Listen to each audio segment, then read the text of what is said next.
मुख्यमंत्री धामी का रुद्रप्रयाग में महिलाओं को समर्पित कदम। लखपति दीदी अभियान में हुए शामिल बड़ी संख्या में महिलाओं को किया सम्मानित।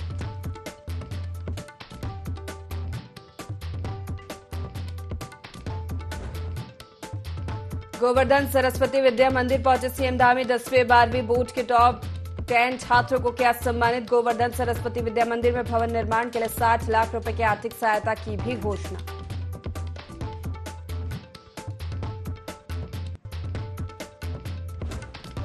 चौखंबा पर्वत से 2 विदेशी महिला पर्वतारोहियों का सफल रेस्क्यू। मुख्यमंत्री धामी की सतत निगरानी में चला अभियान। वायुसेना और एसडीआरएफ ने किया सफल रेस्क्यू।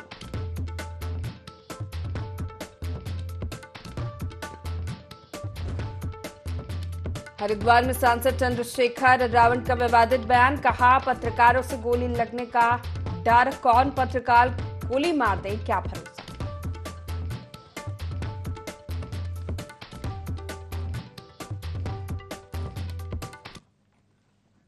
नमस्कार, स्वागत है आपका। देवभूमि लाइव देख रहे हैं आप। मैं हूं आपके साथ प्रशिता शर्मा। बुलेटिन की शुरुआत करेंगे खास खबरों के साथ। रुद्रप्रयाग के अगस्त्य मुनि क्रीड़ा मैदान में जनसंवाद और अभिमुखीकरण कार्यक्रम के तहत लखपति दीदी अभियान शक्ति को सम्मान कार्यक्रम का आयोजन किया गया। कार्यक्रम में मुख्य अतिथि के रूप में पहुंचे सीएम धामी का ग्रामीणों समेत बीजेपी कार्यकर्ताओं ने भव्य स्वागत किया। इस मौके पर उनके साथ बीजेपी प्रदेश अध्यक्ष महेंद्र भट्ट भी मौजूद रहे।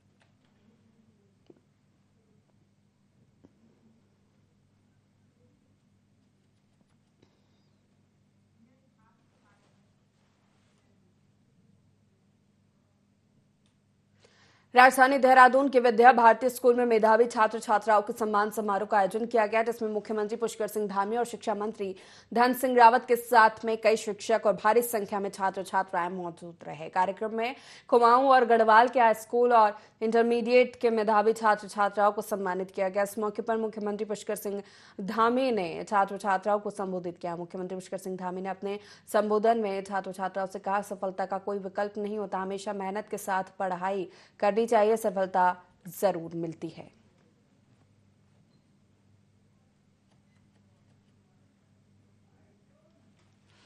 हमारे सभी उदयमान छात्र छात्राएं जिन्होंने हाई स्कूल और इंटर की परीक्षाओं में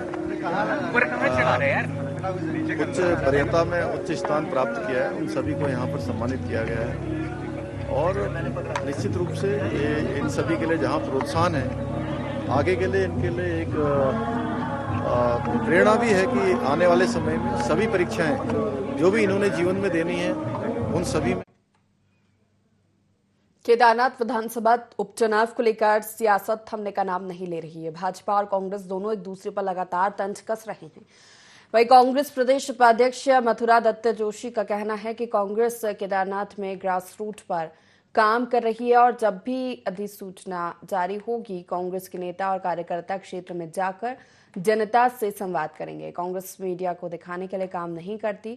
वहीं उन्होंने भाजपा पर आरोप लगाते हुए कहा कि भाजपा ने आपदा के समय अपने नेताओं को क्यों केदारनाथ में नियुक्त नहीं किया। प्रदेश में अनेक समस्याएं हैं।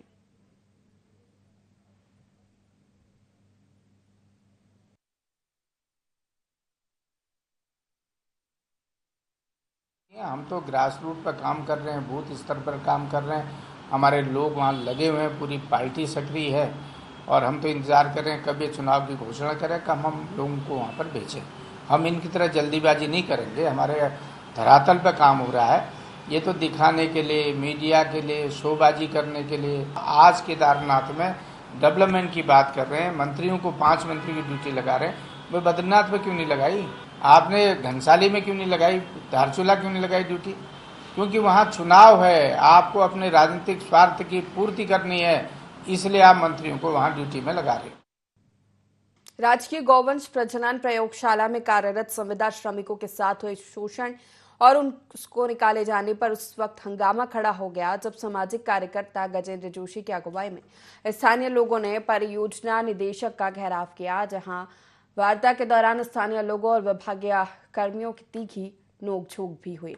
वहीं मामले को गंभीरता से लिए जाने का आश्वासन मिलने के बाद आक्रोशित लोगों का गुस्सा शांत हुआ।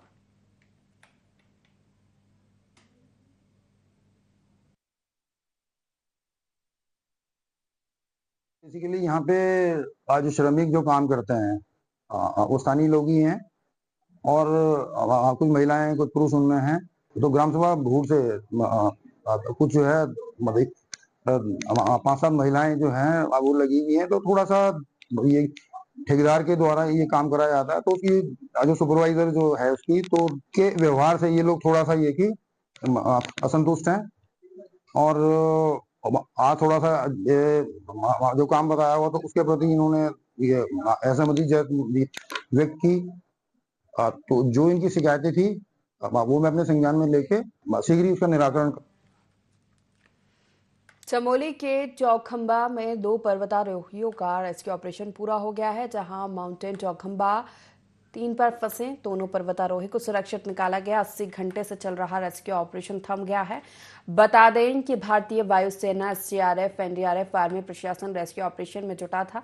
आपदा प्रबंधन विभाग चमोली को इंडियन माउंटेनियरिंग फाउंडेशन के माध्यम से सूचना प्राप्त हुई है कि जनपद अंतर्गत चौखंबा पर्वत में 6015 मीटर की ऊंचाई पर 2 पर्वतारोही फंस गए हैं, जिनको तुरंत हेलीकॉप्टर के माध्यम से रेस्क्यू किया जाना है। सूचना पर तुरंत कार्रवाई करते हुए रेस्क्यू ऑपरेशन कर पर्वतारोहियों को निकाल लिया गया।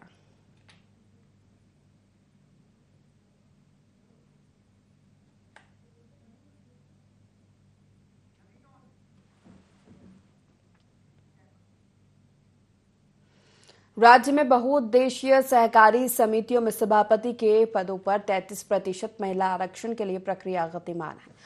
वहीं ये प्रक्रिया पूरी होने के बाद राज्य की सहकारी समितियों में महिलाओं की भागीदारी बढ़ने वाली है। इसको लेकर कांग्रेस प्रदेश महामंत्री नवीन जोशी का कहना है कि भाजपा जुमलेबाजों की सरकार है और राज्य में जब से भाजपा ने सत्ता संभाली है, भाजपा कोई भी कार्य बता दे जो भाजपा ने महिला उत्थान के लिए किया हो। भाजपा सरकार में केवल और केवल महिलाओं का उत्पीड़न हुआ है। महिला उत्थान के लिए कोई भी काम इस सरकार में नहीं हुआ है और महिला उत्थान के विषय को लेकर दूर दूर तक भाजपा की कोई सोच नहीं है।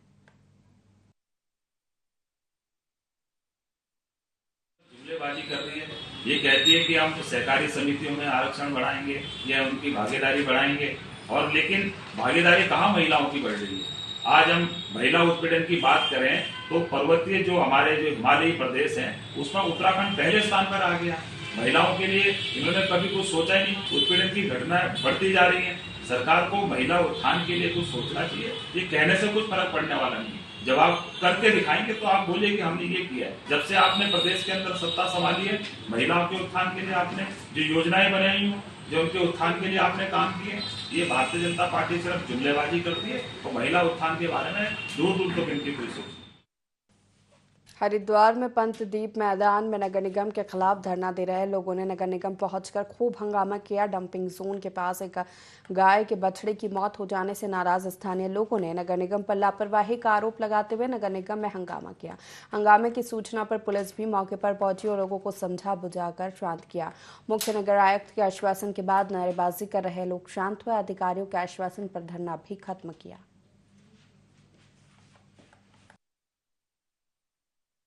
नगर निगम प्रशासन से इस विषय पर जिला प्रशासन से बात हुई और 3 महीने के भीतर उसको ये दूसरी जगह शिफ्ट कर देंगे। तब तक वहाँ पर एक व्यक्ति की ड्यूटी लगाई जाएगी जो कूड़ा कचरा ना खाए और समय से वहाँ पर कूड़ा उठाने का इन्होंने हमें आश्वासन लिखित रूप में दिया है, जिस पर हम आश्वस्त होकर आज धरने को समाप्त कर रहे हैं। यदि भविष्य में ये अपने दिए हुए आश्वासन पर अमल नहीं करते हैं तो फिर इसको लेकर हम आगे भी धरना प्रदर्शन निरंतर जारी रखेंगे।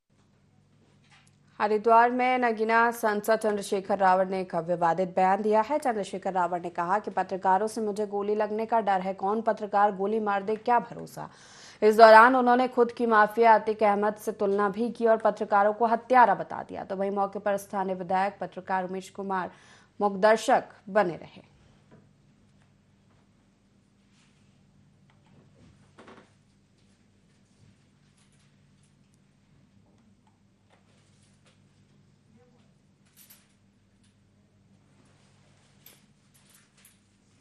हरियाणा विधानसभा चुनाव रिजल्ट को लेकर मुख्यमंत्री पुष्कर सिंह धामी का कहना है कि मतदान संपन्न हो चुका है, रिजल्ट आना बाकी और नतीजे सकारात्मक आएंगे। बता दें कि हरियाणा विधानसभा चुनाव को लेकर केंद्र ने स्टार प्रचारक उत्तराखंड के मुख्यमंत्री पुष्कर सिंह धामी को चुनाव प्रचार की जिम्मेदारी सौंपी थी। सीएम धामी ने हरियाणा में बीजेपी प्रत्याशियों के पक्ष में कई जनसभाएं और रोड शो किया।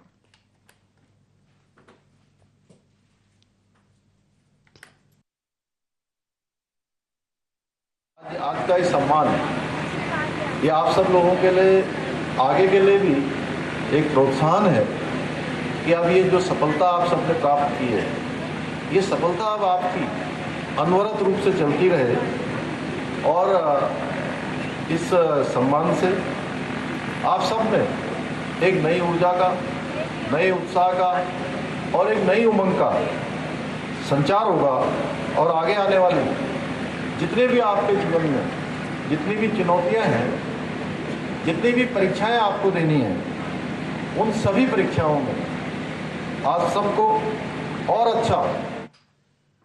उत्तराखंड में एक बड़े साइबर हमले ने राज्य के पूरे आईटी सिस्टम को ठप कर दिया, जिसके चलते सरकारी और कई महत्वपूर्ण वेबसाइटें और सेवाएं बंद है। मामले को लेकर मुख्यमंत्री पुष्कर सिंह धामी गंभीर है और उन्होंने बैठक कर सोमवार तक सिस्टम ठीक करने के अधिकारियों को निर्देश दिए। सीएम का कहना है जल्द ही डेटा रिस्टोर किया जाएगा और इस प्रकार की घटना आगे न हो, इसके लिए बैकअप रखने को कहा गया है।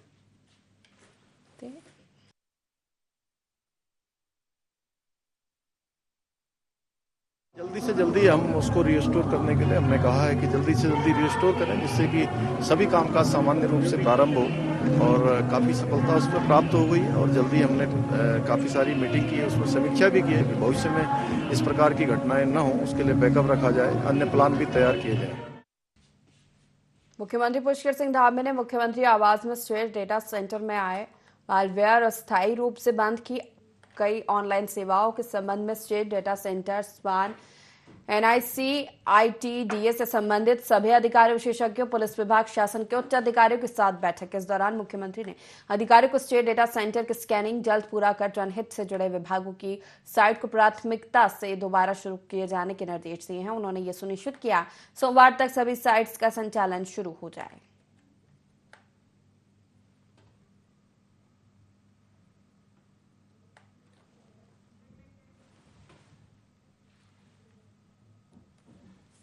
धामी सरकार द्वारा उत्तराखंड में सफाई कर्मचारी आयोग में नए सदस्य जुड़ने के बाद उत्तराखंड में सफाई कर्मचारी आयोग काफी एक्टिव दिख रहा है और समय समय पर सफाई कर्मचारियों के साथ बैठक का आयोजन कर रही उनकी शिकायतों का निस्तारण भी होता हुआ दिखाई दे रहा है। उसी क्रम में जनपद उधम सिंह नगर की महुआ डाबरा की नगर पंचायत में राज्य सफाई कर्मचारी आयोग के सदस्य हर्ष रत्नाकर पहुंचे, जहां सफाई कर्मचारियों के साथ बैठक कर उनकी समस्याएं सुनी और कुछ समस्याओं का समय पर ही निस्तारण कर दिया गया है। लेकिन सफाई कर्मचारियों ने अपने ठेकेदार के खिलाफ जमकर मोर्चा खोल दिया। सफाई कर्मचारियों ने ठेकेदार के उत्पीड़न का आरोप लगाते हुए बताया, मनमर्जी तरीके से हमसे काम लिया जाता है और मनमर्जी तरीके से ही कभी भी एब्सेंट लगा दी जाती है, ना ही पीएफ दिया जाता है और ना ही हमारी कोई सुनवाई की जाती है।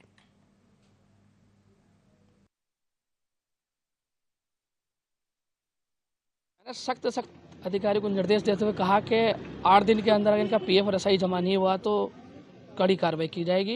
ये हमारे आदरणीय पुष्कर सिंह धामी जी की सरकार है। पुष्कर सिंह धामी जी की सरकार में अगर कोई अधिकारी ने भी कोई भी गलती की तो बख्शा नहीं जाएगा। मीटिंग में हमने ये निर्णय लिया है कि जिनको 10 साल हो गए हैं हमारी सरकार उनको परमानेंट करेगी। वो सभी नगर निगम नगर पालिकाओं ने अपने यहाँ से लेटर भेजकर शासन को लेटर भेजा है। वो लेटर हम शासन को और आयोग को प्राप्त हो गया। 2 माह का जो बिल है अब आगे को उसका बिल रुकवाने की सख्त कह दिया है। बिल रुकवाया जाएगा और कर्मचारियों का जो है पीएफ एसआई नहीं जमा हो रहा है, इसका क्या घोटाला है क्या नहीं, इसका जवाब यो साहब आपको कॉन्फ्रेंस लेंगे तो उसका जवाब दे देंगे। प्रवर समिति की बैठक के बाद निकाय चुनाव की अधिसूचना अगले महीने तक जारी होने की उम्मीद जताई जा रही है। संभवतः 10 नवंबर तक निकाय को लेकर अधिसूचना जारी हो सकती है, जिसे लेकर राज्य मंत्री मधु भट्ट का कहना है कि सरकार और भाजपा संगठन दोनों ही निकाय चुनाव को लेकर पूरी तरह से तैयार हैं और चुनाव आयोग जब भी तारीखों का ऐलान करेगा हम पूरे दमखम के साथ चुनावी मैदान में उतरेंगे। चुनाव एक संवैधानिक प्रक्रिया है और जब भी चुनाव आयोग की तरफ से तैयारी पूरी कर ली जाएगी तब हम मैदान में उतरने को तैयार हैं।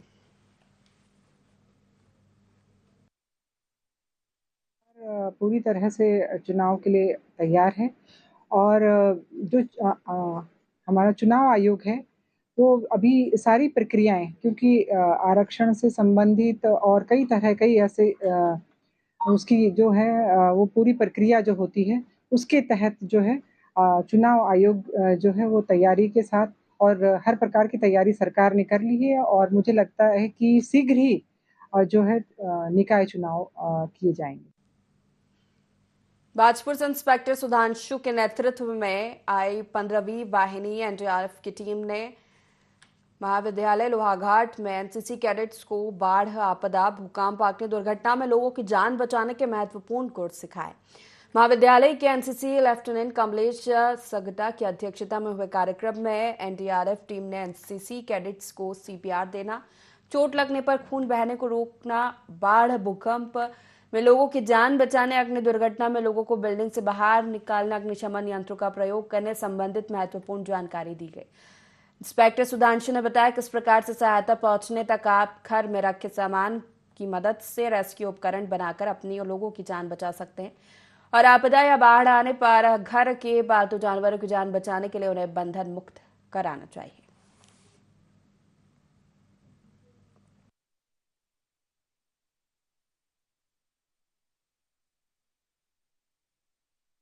आपदा मोचन बल का आज यहाँ पर यह प्रशिक्षण शिविर लगा हुआ है। इसका उद्देश्य है कि उत्तराखंड राज्य, जैसा आप जानते हैं, बेहद ही संवेदनशील राज्य है और यहाँ पर तमाम प्रकार की आपदाएं लगातार आती रहती हैं। विगत माह में भी उत्तराखंड राज्य के इसी चंपावत जनपद में तमाम प्रकार की भूस्खलन और जनहानि भी हुई है। ऐसी अवस्था में हम प्रत्येक नागरिक का यह कर्तव्य हो जाता है कि किस तरह से हम प्राथमिक उपचार के रूप में हमको जानकारी होनी चाहिए। इसी उद्देश्य को देखते हुए आज महाविद्यालय परिसर में एनडीआरएफ की 15वीं वाहिनी गदरपुर से आज यहाँ पर ये टीम आई हुई है। इसके माध्यम से प्राथमिक उपचार के संदर्भ में, प्राथमिक सीपीआर के संदर्भ में यह एक डेमो प्रोग्राम चल रहा है। जीएमवीएन के पूर्व उपाध्यक्ष और जनसंघर्ष मोर्चा के अध्यक्ष रघुनाथ सिंह नेगी ने शक्ति नहर पर 60 के दशक में बने पुलों की खस्ताहाल पर चिंता जाहिर करते हुए नए पुलों की मांग करते हुए इन रास्तों पर वैकल्पिक मार्गों की मांग की। इसके लिए उन्होंने ऊर्जा सचिव को ज्ञापन भेजकर इस संबंध में मांग की। इसी क्रम में कासनगर में आयोजित पत्रकार वार्ता के दौरान मोर्चा अध्यक्ष रघुनाथ सिंह नेगी ने कहा, केंद्रीय सड़क अनुसंधान संस्था भारत सरकार ने अपनी रिपोर्ट में शक्ति नहर पर बने पुलों के जीर्ण शीर्ण होने, पिलर के क्रैक होने और रोलर बेयरिंगों का मिसअलाइंड होने का उल्लेख किया। तो वहीं विभागीय अधिकारियों ने भी इसे गंभीरता से लेते हुए भारी वाहनों की आवाजाही पर रोक लगाने की बात कही।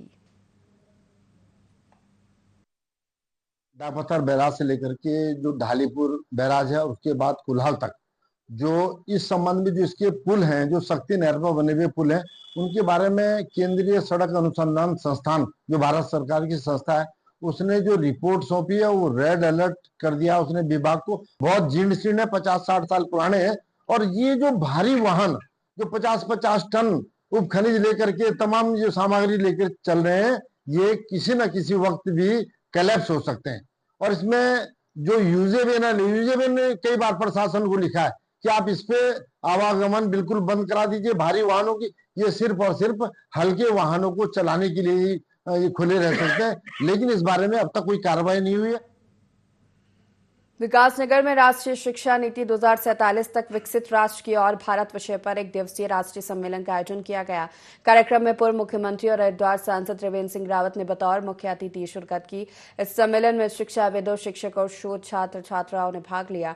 साथ ही 2047 तक भारत को एक विकसित राष्ट्र बनाने के दृष्टिकोण में राष्ट्रीय शिक्षा नीति की परिवर्तनकारी भूमिका पर चर्चा की। राष्ट्रीय सम्मेलन में विभिन्न विशेषज्ञ पैनल चर्चाओं का आयोजन किया गया। इस दौरान सांसद त्रिवेंद्र सिंह रावत ने कहा कि राष्ट्रीय शिक्षा नीति 2047 तक विकसित राष्ट्र की ओर भारत विषय पर आयोजित यह सम्मेलन अत्यंत महत्वपूर्ण है।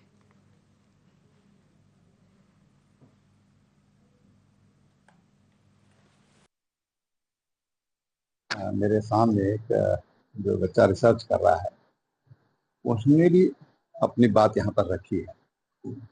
मैं सोचता हूँ कि जो नई शिक्षा नीति भारत सरकार लाई है, प्रधानमंत्री मोदी जी ने जिस पर काफी फोकस किया था, वो भारत को स्वावलंबी बनाने के लिए और शिक्षा को बहुआयामी और समग्रता में विचार करने की ओर ये शिक्षा नीति ले जाएगी। तो अब अर्थशास्त्री कहने लगे हैं कि भारत 27-28 तक ये $5 ट्रिलियन की अर्थव्यवस्था अर्जित कर लेगा। संभागीय परिवहन विभाग ने मसूरी के विभिन्न क्षेत्रों में रेंटल बाइक स्कूटी कार्यालय पर जाकर दस्तावेज खंगाले। इस दौरान कई अनियमितताएं पाई जाने पर उनकी रिपोर्ट बनाकर उच्च अधिकारियों के सामने पेश की जाएगी। परिवहन कर अधिकारी अनुराधा पंत ने लंडौर बाजार, पिक्चर पैलेस, लाइब्रेरी क्षेत्र में सघन चेकिंग अभियान चलाया।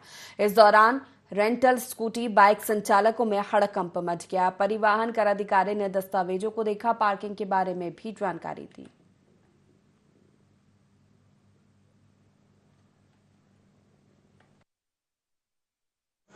मेरा नाम अनुराधा पंत है। मैं परिवहन कर अधिकारी देहरादून सचल दल आशा रोड़ी से हूँ।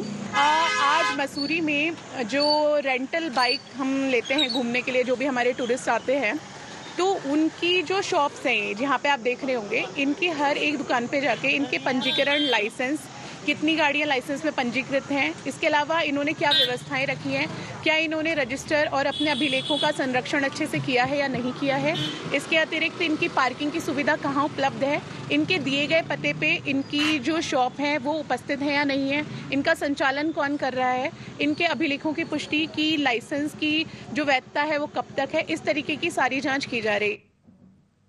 नवरात्रों के दिनों में सभी जगहों पर रामलीलाओं की धूम है। हरिद्वार की जिला जेल में भी रामलीला चल रही है। इस रामलीला की खासियत यह है कि इसमें किरदार निभाने वाले कलाकार कैदी ही है और इनमें अन्य धर्म के कैदी भी आगे बढ़कर भूमिका निभा रहे हैं और रामलीला के लिए ये एक माह पहले से प्रैक्टिस करना शुरू कर देते हैं और उनकी मेहनत का परिणाम रामलीला मंचन में देखने को मिलता है और जेल के बंदी पूरी श्रद्धा के साथ रामलीला को देखते हैं। रामलीला की वजह से जिला कारागार का नजारा भगवान राम की आस्था में डूबा हुआ दिखाई दे रहा है। जेल अधीक्षक के मुताबिक सभी बंदी पूरे उत्साह से बढ़ चढ़कर रामलीला का मंचन करते हैं।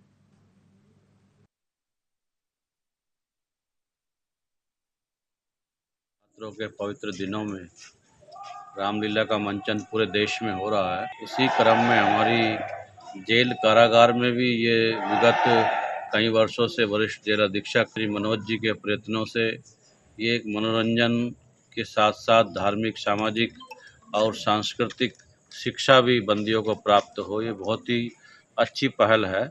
मैं इसका स्वागत करता हूँ और इससे हमारी जो भारत की सभ्यता और संस्कृति है वो यहाँ पर काफ़ी बड़ी मात्रा में आए हुए बंदी भी उससे ज्ञान ग्रहण करते। ये एक सार्थक पहल है। विगत 3 वर्षों से जो है जिला कारागार हरिद्वार में भी रामलीला का आयोजन किया जा रहा है और ये 9 दिन तक जो है इस रामलीला कार्यक्रम का आयोजन इस कारागार में किया जाएगा और ये पूरा कार्यक्रम जो है बंदियों द्वारा ही जो है निर्देशित होता है, अभिनीत होता है। पूरी तैयारी कार्यक्रम की मंच से लेके अन्य जितनी भी मेकअप है, ये सारा जो है ये हमारे बंदीगण ही करते हैं। बहुत लगन से, बहुत मेहनत से जो है वो इस कार्यक्रम की तैयारी करते हैं। निश्चित रूप से ऐसे कार्यक्रम उनके जीवन में बदलाव लाते हैं, हमारे कारागार में भी एक सकारात्मक माहौल पैदा करते हैं।